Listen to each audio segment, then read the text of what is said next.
going to retire from performing, I was like, what am I literally going to do with my life? I had absolutely zero hireable skills. I had no part about all of these platforms is that they're constantly evolving. They're constantly changing. You have to follow the people that are kind of in on the meetings and the algorithms. Really cool, fun restaurant that served really good food so that we could really change people's minds about what plant-based food should and could be. Millions and millions and millions of views on all of my posts.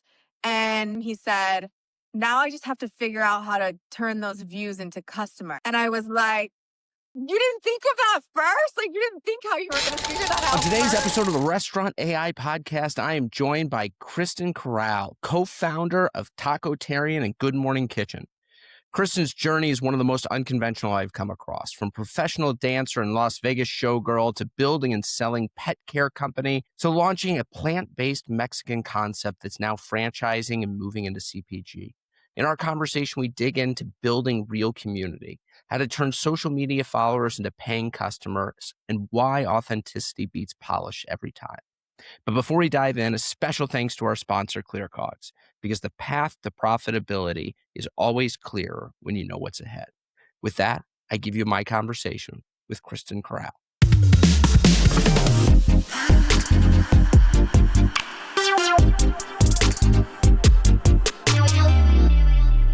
Kristen, I appreciate you coming on today. Yeah, thanks.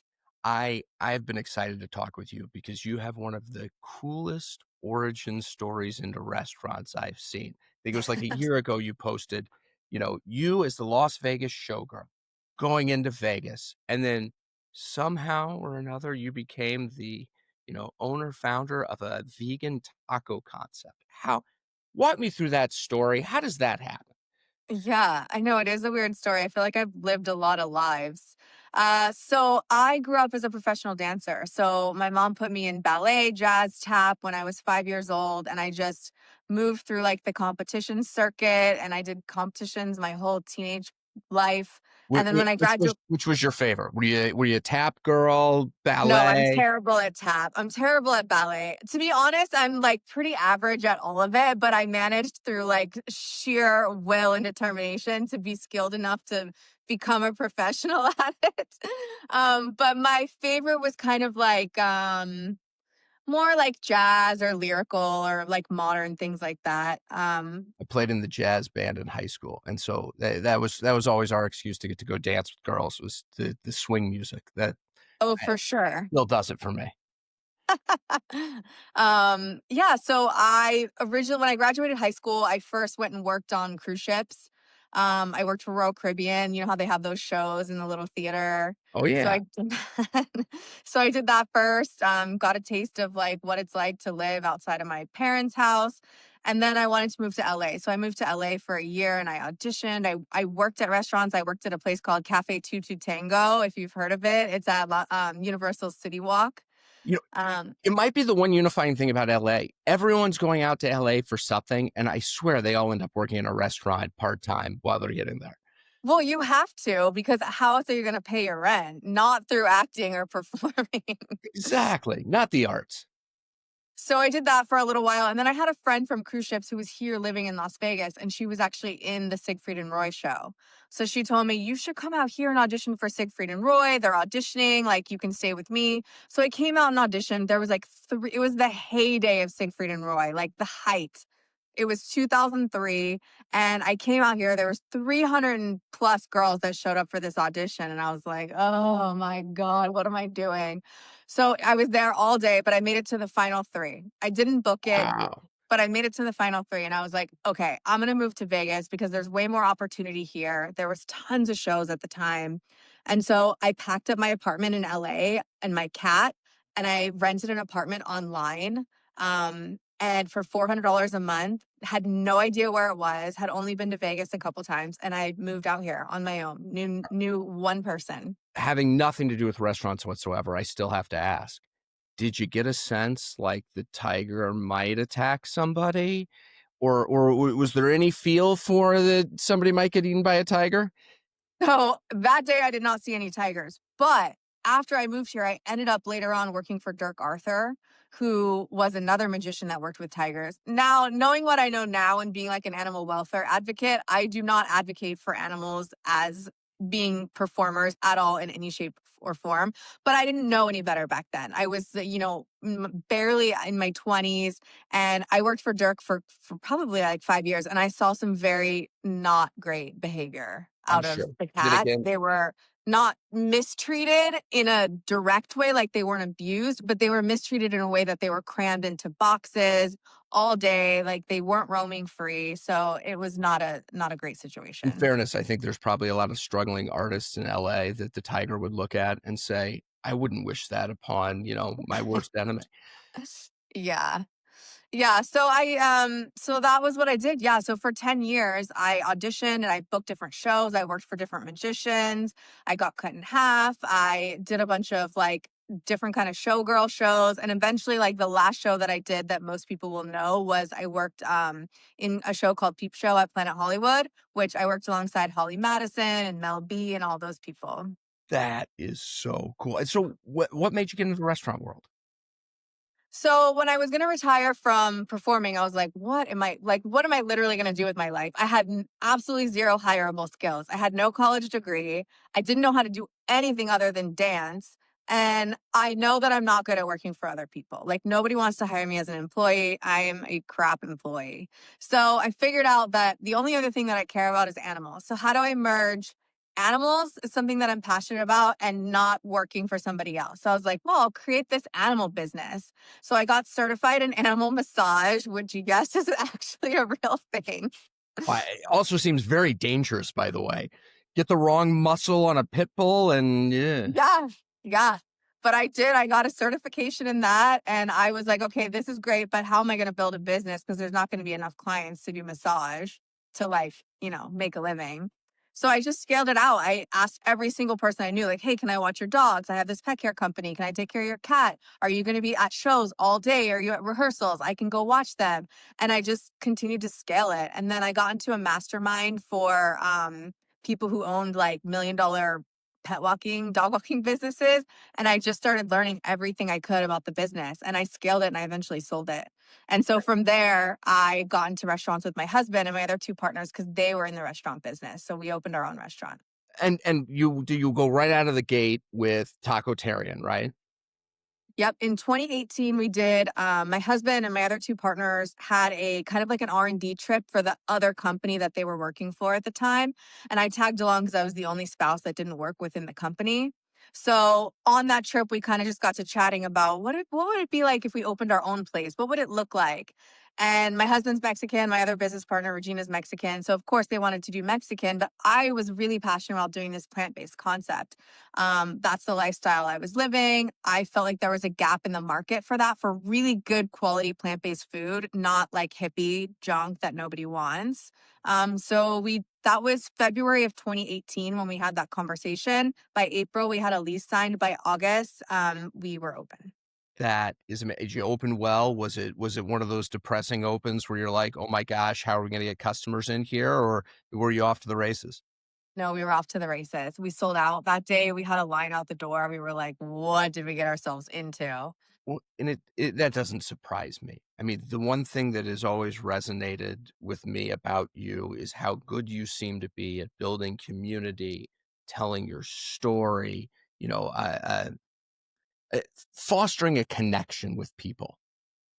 You don't really come from the restaurant industry. You come from the showbiz side of things. How do you create that community? So there's a number of different ways. And I think it took me a while to kind of figure this out. But early on, even in my dog walking company, I saw this guy speak he was a keynote. His name's Mark Schaefer. And he wrote a book called, do you know this book? I've Um, heard the name. I'm not. Yeah, The Marketing Rebellion is the name of the book. And I read great. this book. It's a great name and it's a great book. And it talks about how to humanize yourself. And it talks a lot about how back in the day, and even still now to a certain extent, corporate brands really are hiding behind their corporation, right? You don't know who the CEO of Tide is or the founders, or they're not leaning into that story. But now, and even more so, this was, 8, 9 years ago when I read this book, even more so now, people want to buy from people they know, from people that align with their values, and from people that they feel like they're a part of their brand. So when I kind of started leaning into that, I started to see a return from our customers, like sharing stories, having real conversations, treating email as a two-way form of communication, not just email blasting junk to everybody. Did that all come natural to you? Or is that something you really had to learn over time? I think that some things come natural to me. I think I am a good communicator naturally. I think performance has helped me with that. But I have learned a lot from other people. And I am on, always enrolling myself in courses and learning different skills. I'm fascinated by that. If I could learn a different skill every day, I'd be thrilled. Because I get kind of a kick out of being like, can I do this? Like, can I do this? Can I learn this? And can I do this? So I always am learning from other people, but of course I do have a natural ability for writing and communicating. Yeah, there's also like a weird, I don't know, external validation of your feelings. Like I always felt like I should go be really brutally honest online and, very transparent. My co-founder's a little bit more hide behind the brand. I'm not sure. Mhm. There's some negative things that could happen. Then you meet, like I met Sean Walchef, and that was always his phrase, don't hide behind your brand. It's like, oh, Yeah. good. You're encouraging me to do the thing that I agree with, right? All of a sudden, Yeah. it kind of snowballs from there. Finding that Yeah. community to support you, that is. And people want to see that you're not just like having all wins, right? People want to see the struggle. People want to see the highs and the lows. So if you only post highs, they're like, oh, these people, they're always perfect. They're always winning. It's not relatable. It's an infomercial, right? No one wants to see your commercial. They want to actually watch the show. Exactly. Exactly. So it's nice to say that it's great to be out there and transparent. Instagram's one of the big ones for you, right? Yeah. Are you big on TikTok as well, or no? I'm not that great at TikTok. I really need somebody like 22 to come in and run our TikTok. I think the same thing sometimes. It's like, let me get that 16-year-old that's in high school and just have him swing by after school and run our Yeah. TikTok account. Sometimes I I'm like, if I only had kids, I could have like a teenager right now that could run my TikTok for me. Kristen, what is the secret to Instagram? I don't understand Instagram. I just got it like, I don't know, 18 months ago. What's the secret? I think the secret is it changes. Here's the thing. And that's the tough part about all of these platforms is that they're constantly evolving, they're constantly changing. You have to follow the people that are kind of in on the meetings and the algorithms and all of this that put that information out there.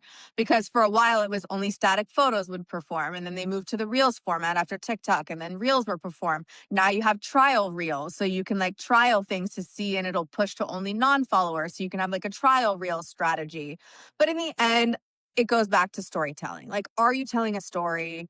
Are you moving people along? You're not just like shouting at them, you're bringing them into the fold. And that's more what people want to see. They don't want to see highly produced content, they don't want to see perfect photos. They want to see kind of this like real human story of your business. All right. So I can get behind that. That makes sense. I think that most people would agree with that. I think one of the challenges is how do you take attention and turn it into customers or community? Like, Yes. how do you do that? Walk me through it. And that is where almost every other business misses the mark. And I saw this guy also on LinkedIn do a post, and he said, I have all these viral posts. I think he had a product, and he said, I have all these viral posts on TikTok. I have millions and millions and millions of views on all of my posts. And at the bottom, he said, now I just have to figure out how to turn those views into customers. And I was Totally. like, but you didn't think of that first? Like, you didn't think how you were going to figure that out first? Oh, no, no. So I'm that guy, literally to a T. My co-founder criticizes me all the time. He's like, "Yeah, you're doing great, but like, how are you going to convert all of these people that are interested in following you into customers?" I'm like, Yeah. I figure, if you take care of the one, like the other one will naturally take care of itself. No, It doesn't. no, it does not. No. So one thing we do, so this is what I tell everybody.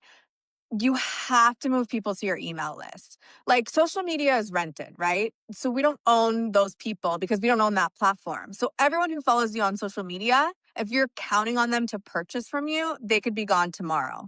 And how are you going to reach them if Instagram goes dark or TikTok goes dark, which could happen. We've seen it. TikTok went dark for a hot minute, right?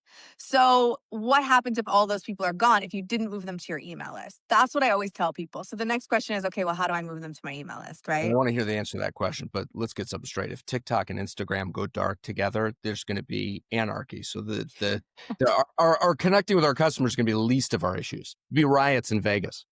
I agree, probably, but it won't be me. I won't need to participate in those riots because my email list is almost as large as my social media following, There right? you go. All right. So how do I get a social media following and turn it into an email list and not just be spamming people? How do I turn Yeah. it into it and how do I not make it be spam? Well, don't spam people, first of all, because then they'll just unsubscribe. But to get them there, there's a number of different things you can do. You could, let's say you have a big announcement and you say, hey, listen, we have a huge announcement. We're either launching a product or we're launching a sale or a special or whatever.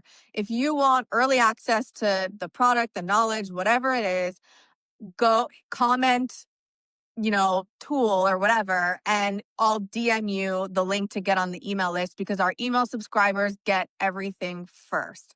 You have to make your email like a club that everybody wants to be a part of, and those people get priority. That seems incredibly manual. I'm going to get a bunch of individual DMs from Hmm. individual people, and then I'm going to add them to a list. Right.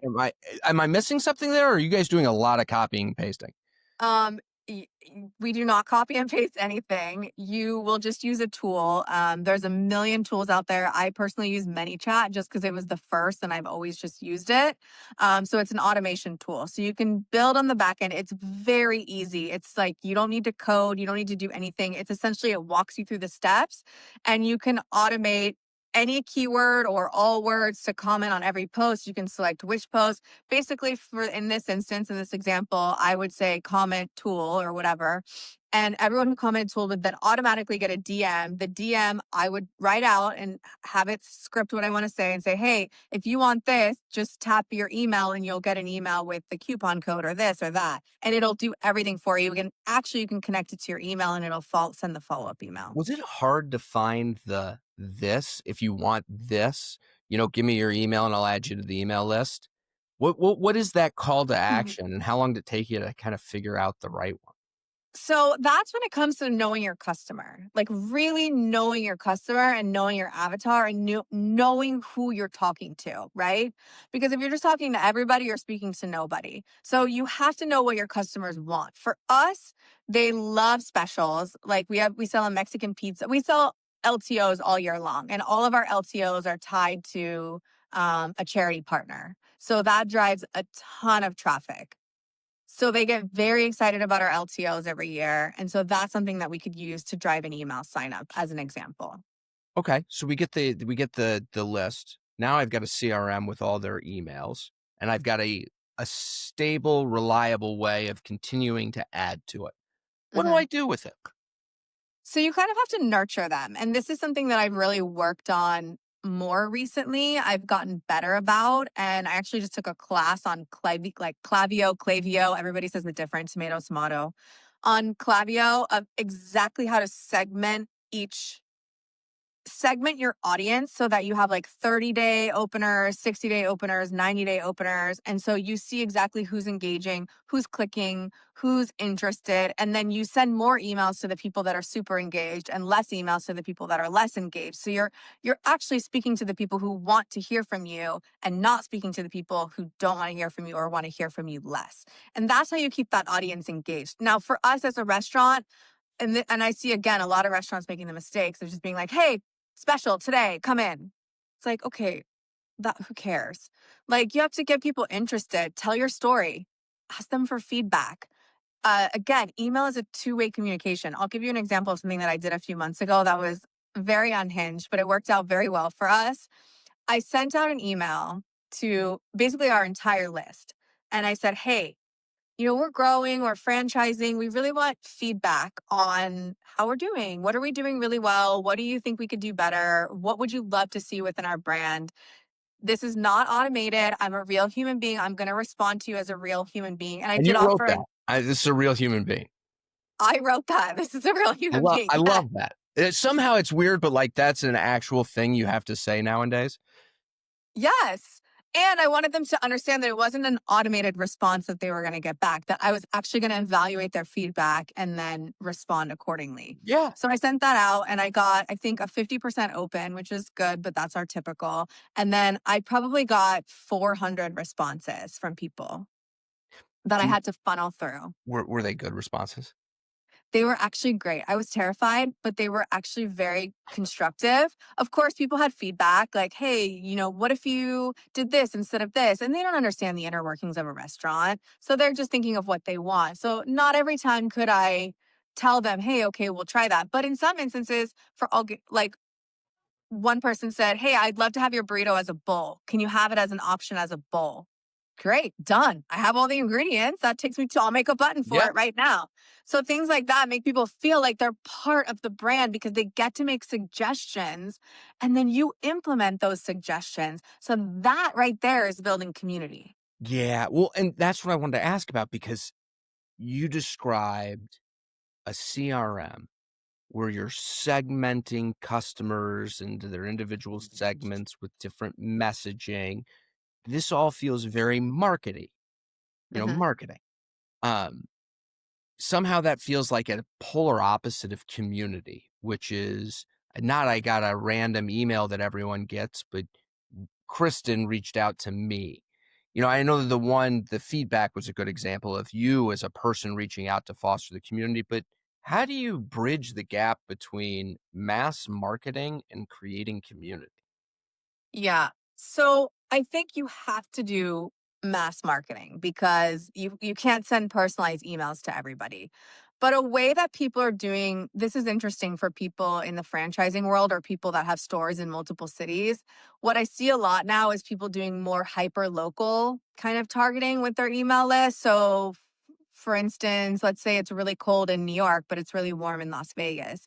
You could use AI, ChatGPT or Perplexity or something to pull the weather for those, that week or that day, and then send targeted emails to different franchise locations through your email to make people feel like, oh, they know that it's cold here. Like this email didn't go to everybody. It went to just, my area of people. Even if it is kind of automated, in some ways, the fact that you thought about it and thought how this one variable might affect them and put that into practice says something. Because I know that there are not spam, marketing lists that I'm a part Mhm. of that I like their emails and I like to look at their emails. Maui Yeah. Jim. I don't even buy Maui Jim glasses. I've got like one pair. They're way too expensive, but I like looking at their emails. Somehow I become part of their community and enjoy looking at it. Yeah. It's almost imperceivable what the difference is, but it's there. It's there. And I think you have to there's multiple ways to build community, right? You have to do it online and offline. Unless you're an online only brand, then that's a little bit tougher. But for restaurants, we can't just build community online. We have to build community offline. So what does that look like?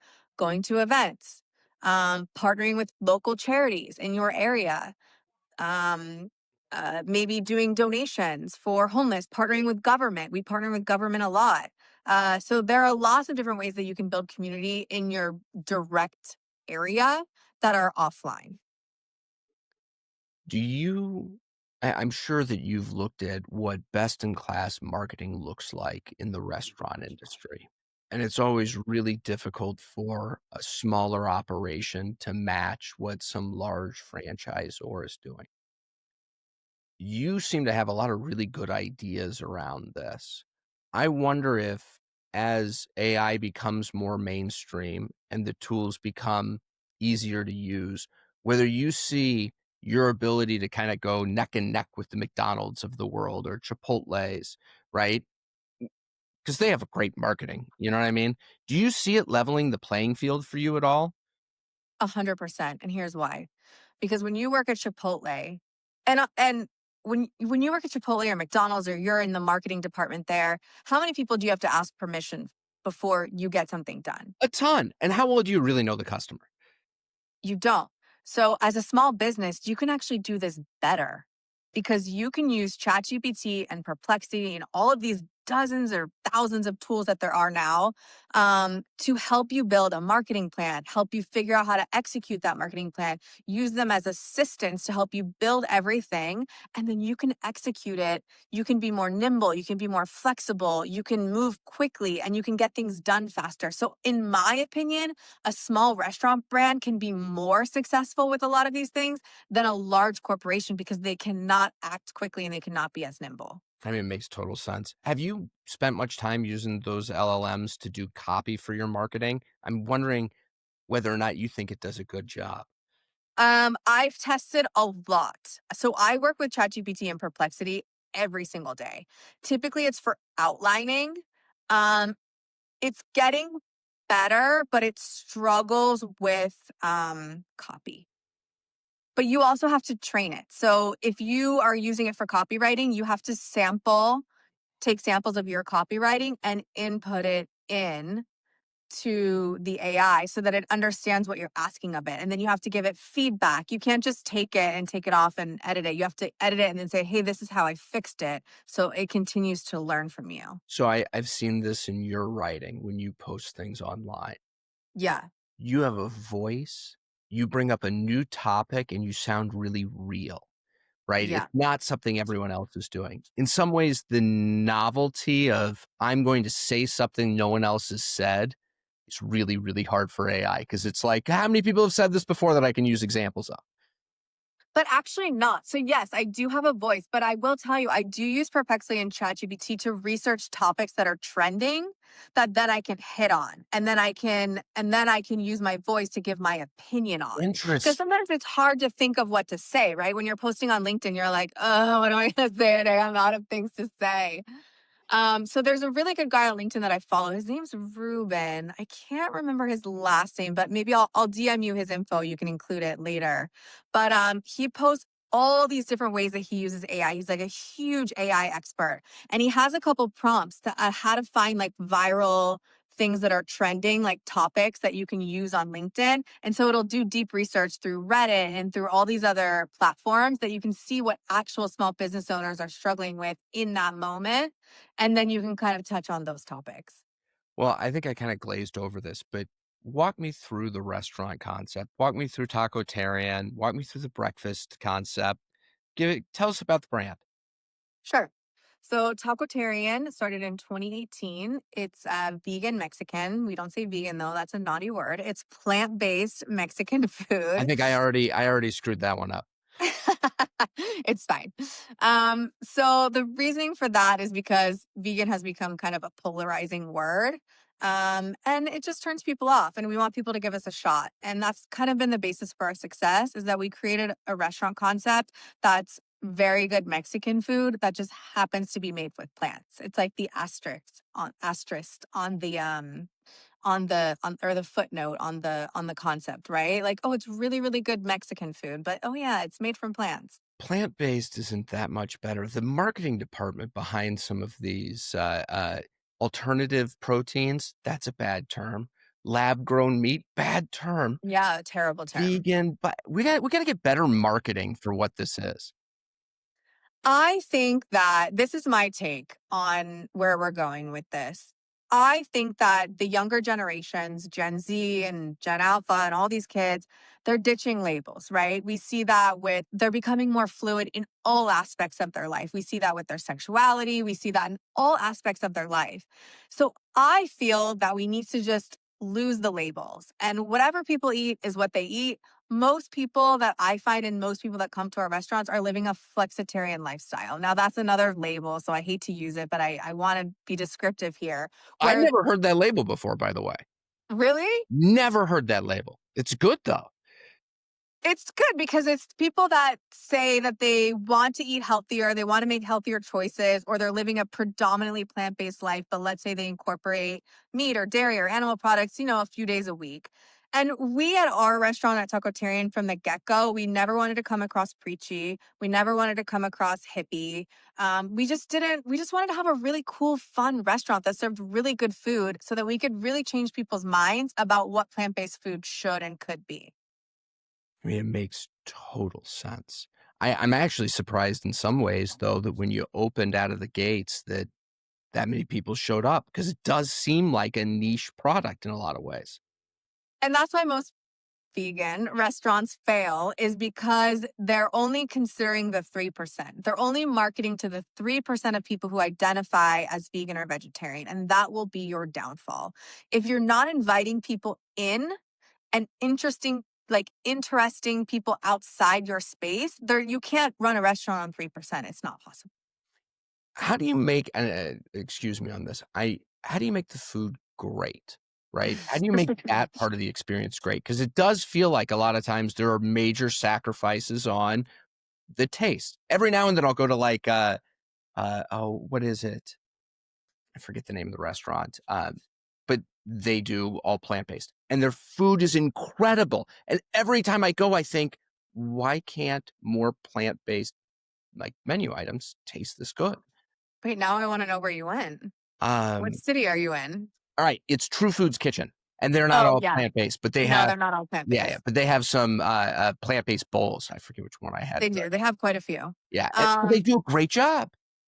they do a great job, and that's the difference. I mean, it's just the difference between any kind of restaurant. Some restaurants have really good food, some restaurants don't. I think that what happened in there was a very big boom of people that when veganism kind of became more mainstream or more accepted or more people were living that lifestyle, a lot of people thought like, hey, I'm going to open a restaurant. I make really good food at home.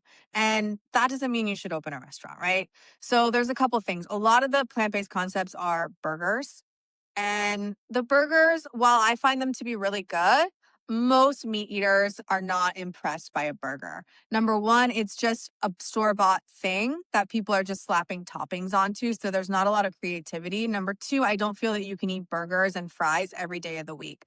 Mexican food, you can be a lot more creative. We make over 15 different tacos at our restaurant, and most of them are made from different proteins. And some of them are not made from protein because we do have a customer base that likes more of a whole food plant-based diet. So we have things like plantain con mole, which is a fried plantain with, mole sauce. Yeah. Um, but then we also have a jackfruit birria, which is jackfruit, which again is a plant with birria seasoning. And it's really all about the seasoning, the sauces. I mean, if you eat Mexican food a lot, I married into this culture, but I'm so happy because I can eat Mexican food every single day. Oh, yeah.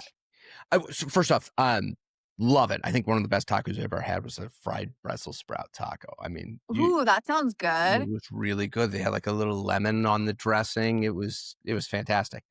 What's the Yum. biggest challenge though? There has to be some challenge with vegan, not vegan, for more predominantly plant-based menu. What's the biggest challenge?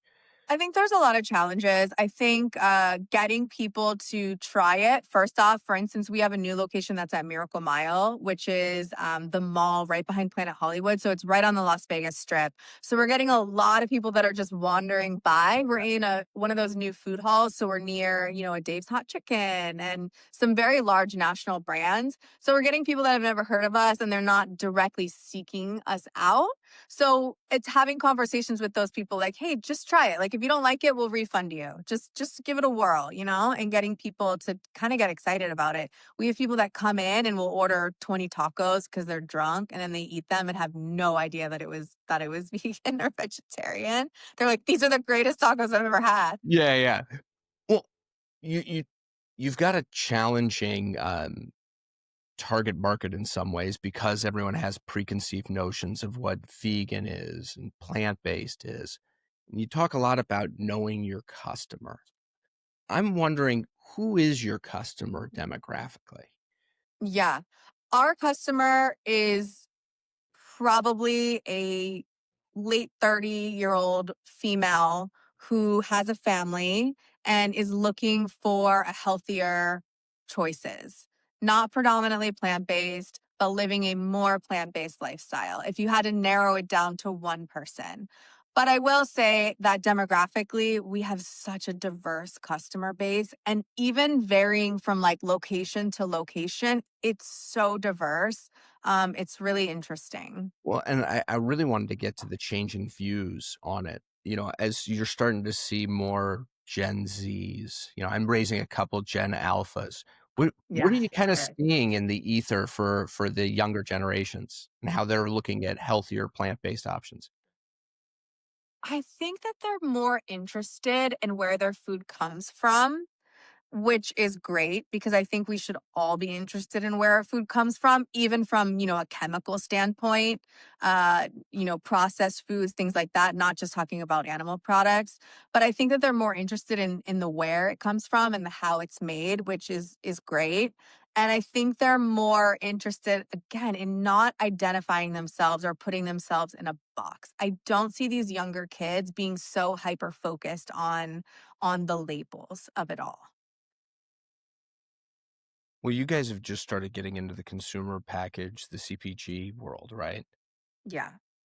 Is that somewhat antithetical to the brand where I think of, consumer packaged goods as being, more artificial and more, chemical byproducts and all of that versus being served fresh in a restaurant? You know, have you had any tension there as have you looked at CPG? So we worked on this retail line that we're doing for years because we had to figure out exactly what you just stated. How are we going to get this taco from our restaurant into this little pouch without a bunch of preservatives and this and that? And we didn't want to do frozen because the frozen space is crowded and then we wouldn't be able to ship direct. It would be too expensive. And you Um, didn't wanna put vegan in big black text on the box. No, it does say plant-based, but it doesn't say vegan. So we started with our two most popular proteins, which is our birria, our jackfruit birria, and our jackfruit barbacoa. But what we didn't realize is that jackfruit is incredibly hard to source in Mexico, which is where this product is made. So we ended up in Mexico Where's because, jackfruit come from? like Thailand, Oh, yeah, Asia. that's nowhere near at all. Yeah. No, no, no. And in the US, it's relatively, I mean, it's not cheap, but it's not that expensive. We use canned jackfruit, right? Um, so we found a manufacturer in Mexico, in Mexico City, through my business partner Regina. She had a family friend that she grew up with that does manufacturing now, and they do something called retort. So basically, it heat treats it. So that's how it's sterilized through heat, not through preservatives. And then Doesn't it it kill off maintains. the good stuff, though? So it took us a while to not that it kills all the good stuff, no, it doesn't, but it actually increased the flavor. So Huh. if you have a spice or, for instance, like one of our recipes that has ketchup in it, and so that ketchup became very, very strong, like very bold. So we had to dial back some of our seasonings, knowing that when the heat hit it, they would increase in flavor. So for instance, like a vinegar became very vinegary when it hits the retort machine. So that took a lot of time. Uh, I always wondered this with alternative proteins. Everyone wanted to be like a, chicken alternative or a beef alternative. And I'm like, you're going to always lose in that battle. You want to be the best you can be at this other category. Because once you benchmark chicken, it's a little hard for me to see the chicken. When you went into the CPG side of things, did you say, we're going to try and match the restaurant as perfect as we can? Or Yes. we're gonna create the best CPG version, that we can. Our whole reasoning behind doing this CPG was because we originally had to figure out, as we franchise, how do we mass produce these proteins? Because right now we produce them in commissaries, right? Yeah. For our own restaurants, because they're all relatively close together. But at scale, if we had every single franchisee producing these proteins, which is the two jackfruits, we have two seitans, which are even more difficult to produce because they're almost like you almost have to make a dough and then it becomes steamed and then it's chopped. So it's it's labor intensive, number one, and number two, it's finicky. If one person doing it is going to taste completely different than another person, which is why one person does it for our restaurants currently. So how do we mass produce that when we go to scale to franchise? So that's how we got into kind of looking at co-packers and expanding. And then we figured we're Interesting. already doing this. Why not just sell it in a pouch? That makes total logical sense. Also, it's set up really well for your national distribution contracts. Yeah, it sure is. Yeah. What have you learned about the CPG world? How different is it? What's the psychology of buying? It's so different. Is it It's so different. And we more marketing, initially, I would think? This is a skill set you're pretty good at. yes and no. It is a skill set that I'm good at, But selling an actual product is different than selling an experience. Ah, okay. So when you're selling a restaurant, right, you're selling an experience, Yeah. kind of. You're selling, and so I've had to learn how to transition all of our customers, not only like that are following our restaurant brand, I have to now get them to care about this retail product. But in some ways, it's great because people that are always saying, "Hey, can you open in Washington? Can you open in New York? Can you open here?"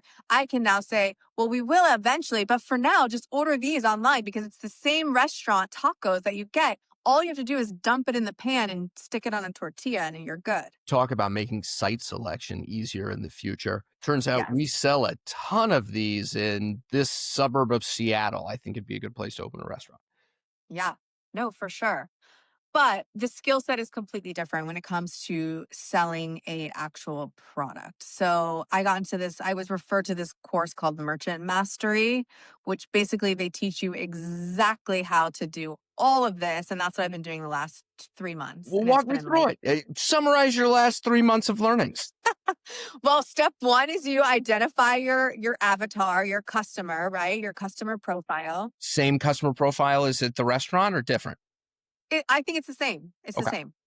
So identifying who that person you're speaking to, because you have to you have to speak to their pain points, right? When you're selling somebody, you have to speak to what their needs are. So what is my customer looking for? Well, they're looking for easy. They want simplicity. They don't want to come home and have to make a 3-hour birria jackfruit. They want to come home and dump it in a pan and serve their friends or their family. So, this zero prep, zero cleanup, single serve, pouches. That's kind of who I'm speaking to. Maybe somebody that works a lot of hours, that's busy, that has their own business. Do you actually have that person in your mind? Is there a real person in your world that you think of? I think there's a couple people that I've been regulars of ours for since we've opened. I mean, we have people that have been eating at our restaurant 2 or 3 times a week for 7 years.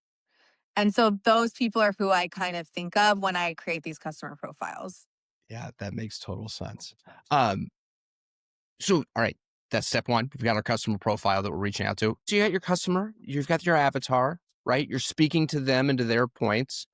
That that seems relatively normal and similar to restaurants. Where does it start to deviate? Yeah. So then you have to build out kind of your hooks, right? So you have to use that customer profile to build out like all of your hooks and your kind of marketing and how you're going to grab this attention. Because online, when you start running meta ads and all of these things, how are you going to get people's attention very quickly? And that's basically you have to learn how to speak to their pain points and you have to kind of be relatable. And so, how do you do that very quickly, like in 3 seconds before they scroll past you? So you start to build out their hooks and all of that. Is social media the game still? Or I always think of CPG as like, how do I have the right packaging to stand out in the aisle? Or is it really you're going telling people, hey, next time you're at a grocery store, you should pick this up? Okay, so this actually goes. So if we can back up and talk about that because we did actually start out going after grocery stores and not D2C.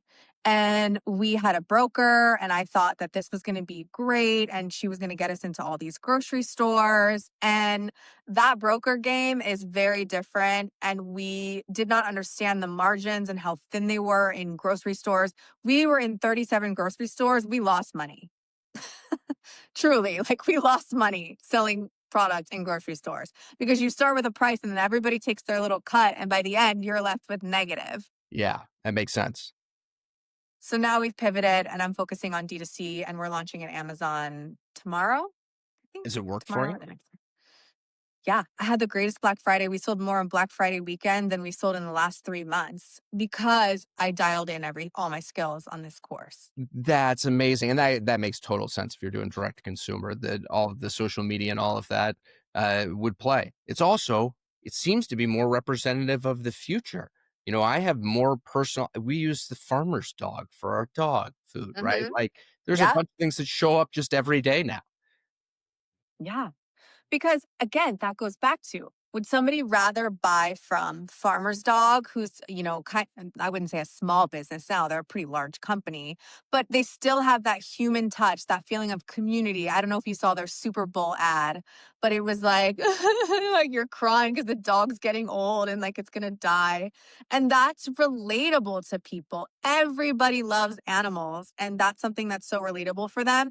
But they've turned that into building a community around Farmer Dog, around people feeding this human, food to their dogs, but it's made specifically for the health of the dog. All right. So just to kind of tie this all together, one of the common themes I hear from you is authentic and real, right? You're building community. We're doing authentic, plant-based, real food. AI and technology is in a lot of ways the opposite of that. It's the horrible messages I get on LinkedIn all the time that somebody copy and pasted from ChatGPT. And they forget to take the line off the bottom that says, this is Oh, I know, isn't that the worst? By the way, would you like me to generate another message for a second follow-up? It's like, wow, that's not great. Uh, yeah. when you look at the world moving forward, how do you think AI ultimately helps your business? Where do you think it hurts? What's your general outlook? My outlook is positive. I mean, I see some of the experts kind of talking about where it's going to go in the future, and it is kind of terrifying in a way. Right now, where it is, I think is extremely useful if you can learn how to harness it, right? And that's kind of the challenge that I think a lot of people have is they don't really understand how to use it or what to use it for. For me particularly, I use it to replace employees. I use it to do research. I use it to come up with ideas. I use it for feedback. I do a lot of public speaking. So sometimes I'll put in my speech or my outline for my speech, and I have one thread set up on ChatGPT that's like top speakers in my field. And I'll say, like, act as a board, act as these people, and give me feedback as these people on my speech, things like that. Or you could take, I've exported all of my loyalty and all of my customer data from Toast or from Patronics. Now we're leaving Patronics.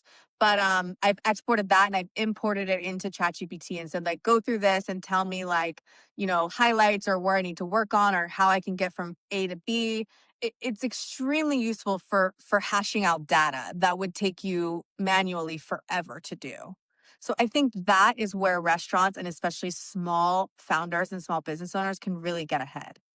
Yeah, I also think that when the pendulum swings one direction, let's say lots of AI, population really wants to go the opposite direction, wants more real. So I can see a world where community and actual engagement with people goes a lot further. I Absolutely. I did have one last question for you. What was it like being a TED speaker? It was crazy. It was so crazy. So I applied, I think 1 year ago, about 1 year ago, and I had to go through multiple rounds of pitching. Just like I had to take videos of myself like this, kind of pitching my idea, pitching my talk, like giving the elevator pitch. Then they sent, hey, we can't decide. We're going to do another round of pitches. So I did that. So then I got the notification that I was going to be a speaker, and I was like, oh my God, what am I going to do? I'm going to have to get up and give a TED talk. Like, what? So I spent from January until the day I got up on that stage. I crafted this talk and I worked on it. I honed it in. I rehearsed it probably 200 or 300 times. And this was an 8-minute talk, granted. It wasn't even that long. I did it in front of friends and family. And then the day came and I was so nervous. I thought I was going to die. You spent all your time as a showgirl, a dancer. I would think you're like, I am ready for this. All I got to do is get up and talk. I know, but I just kept thinking, like, what if I forget? What if I miss a word? What if I like choke or pass out? I don't know. I just could not. I was so nervous. Did you stick the Um, landing? I stuck the landing because I had rehearsed it so much. So I went up there and it was just muscle memory. It just like bleh, it all came out. And You it's woke up at the end of the 8 minutes. And you're like, I think I said the things I was supposed to say. Yeah, it went by so quick, but it was such a thrill, and I'm so glad I did it, and it's been such a great the video just finally I did that in April, and the video just came out, like, 2 weeks ago. Yeah, that is I've always watched it and thought like, what a cool experience to get up and give that speech. Like, and you would be such a great person to give it. And do you know what my topic was? No, I think it was marketing to some extent, but I haven't watched it yet. It's building community, Building like how to community. save the world with tacos. So how do you turn customers into, like, raving fans? Sorry, I had like 3 sarcastic comments that came to my mind for how to save the world with tacos, and all of them are not the right answer. Uh, Okay.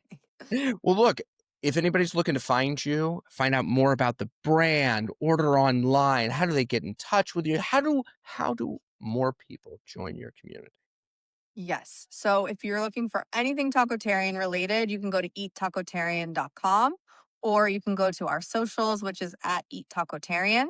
If you want to connect with me personally, you can find me on Instagram, the Kristen Corral, on LinkedIn, Kristen-Corral, or my website, kristencorral.com. You've got all the Kristen Corrals Got 'em nailed all? down. Yep. I appreciate you being here today, and I cannot wait to see what the next decade holds for you guys. Thank you. Thanks so much.